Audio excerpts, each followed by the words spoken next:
ओए, जब कल चमन को ब्याह हो ना, वहाँ को ससुरो मैंने आनो साइड में ले जाते हुए रुपया की गड्डी दे तो देखियो। अच्छा हम्म। यार ऐसो भी ब्याह कहा को हमको ये गोबर पानी भी हमें करना पड़ेगो।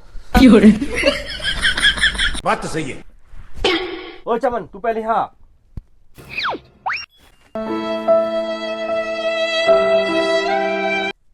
बता कहा बात है। अरे यू बता रहा हो तो तेरे ससुरे ने साइड में ले जाके पैसा गड्डी दी कही यही। अरे हाँ दी 10,000 रुपया गड्डी दी। अरे रुपया ठीक है पर इतनी देर तक कहाँ बात कर रहा हूँ। नहीं सारुण के यहाँ कुछ तो गड़बड़ है। अरे चमन बता तो सही, कहा बात हुई है? अरे बता यार। अरे कहा बताऊं मैं, यूं कह रहा हूं रुपया ऐसे ही आते रहेंगे, बस छोरी उल्टी न आ जा।